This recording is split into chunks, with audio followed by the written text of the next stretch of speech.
میری دی ہوئی سند پر تم اعتراض کر رہے ہو اور اس علم کو تم مسترد کر رہے ہو. منافقین تم نے چھوٹا جرم نہیں کیا. اب اللہ و آیاتہ و رسولہ، تم نے اللہ کا مذاق اڑایا، تم نے اللہ تعالیٰ کے رسول صلی اللہ علیہ وسلم کا مذاق اڑایا، اور تم نے آیات قرآن کا مذاق اڑایا. تم اس کو معمولی نہ کہو، سمجھو خالق کائنات نے فیصلہ کر دیا. لا تعتذروا قد کفرتم بعد ایمانکم. اب بہانے نہ بناؤ، تم ایمان لانے کے بعد کافر ہو چکے ہو. اللہ کا قرآن ہے. لا تعتذروا، عذر نہ کرو، بہانے کیوں بناتے ہو؟ ہم نے سنا ہے جو تم کہہ رہے تھے، تم جو کچھ بول رہے تھے جس انداز میں. اللہ تعالیٰ فرماتا یحذر المنافقون ان تنزل علیہم سورۃ تنبئہم بما فی قلوبہم قل استہزئوا ان اللہ مخرج ما تحذرون. فرمایا اب منافق سہم گئے ہیں کہ ان کے دلوں میں جو کچھ ہے اللہ آیتوں میں بیان کر دے گا. اب منافق سہم گئے ہیں.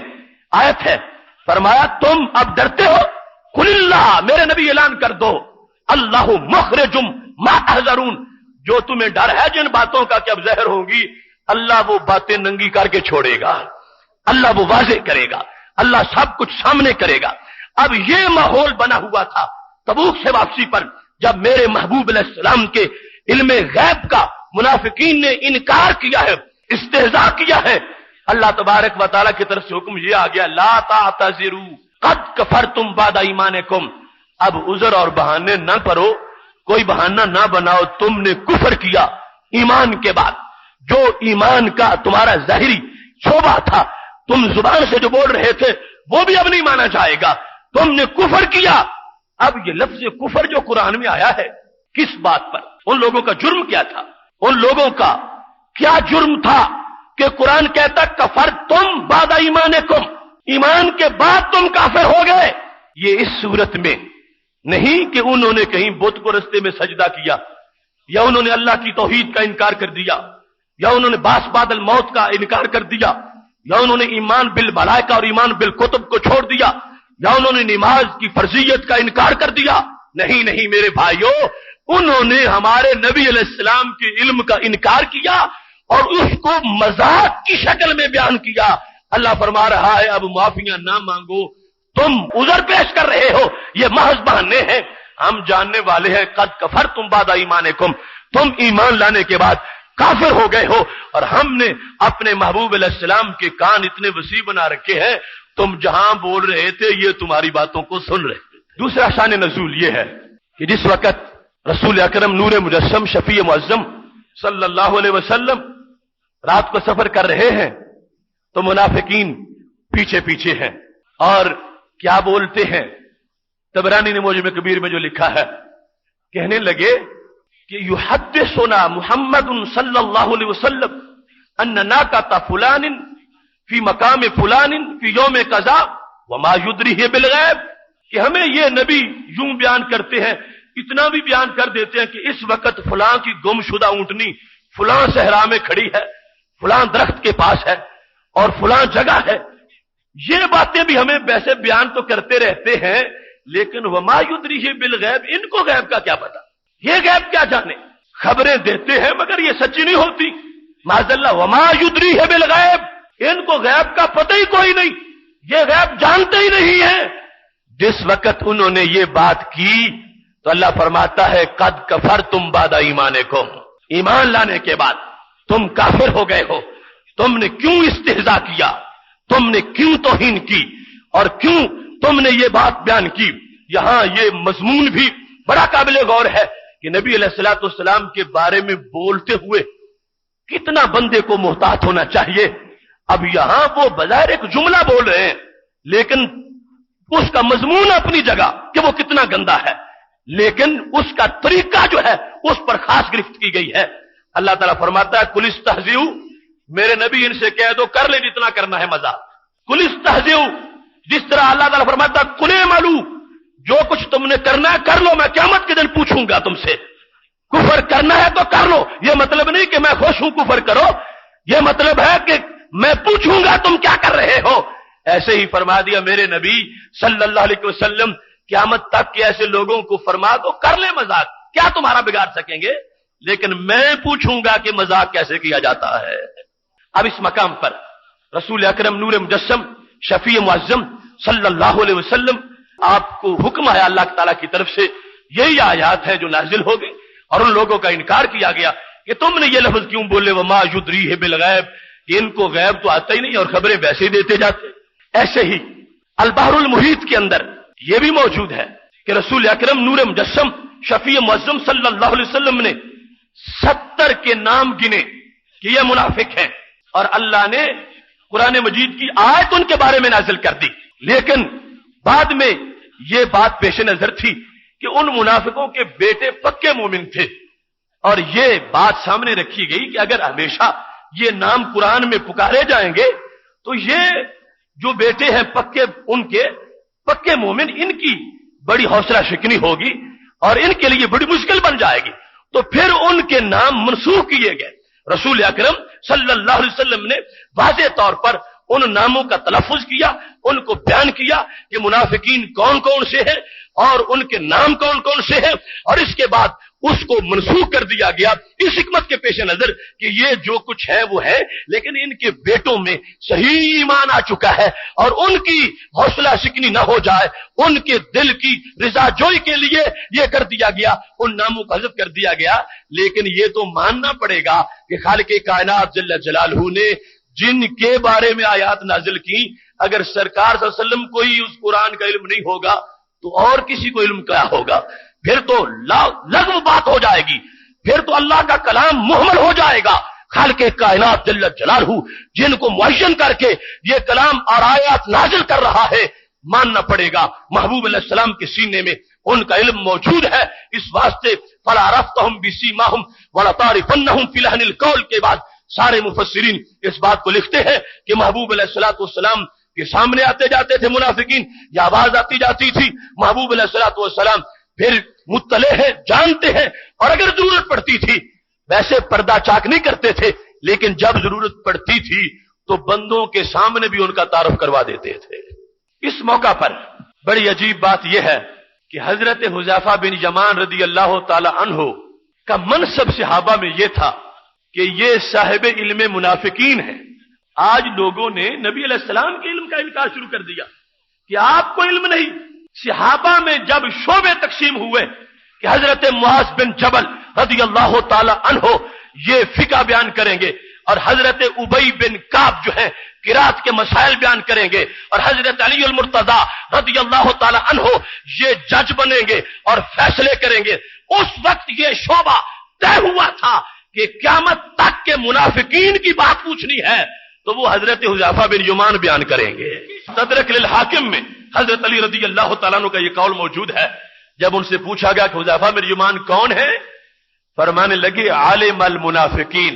حذیفہ بن یمان کی پکی نشانی یہ ہے، سارے ان کے کردار میں سب سے بڑی پہچان ان کی یہ ہے کہ ان کو رسول اللہ صلی اللہ علیہ وسلم نے منافقین کے علم کا اسپیشلسٹ بنایا تھا۔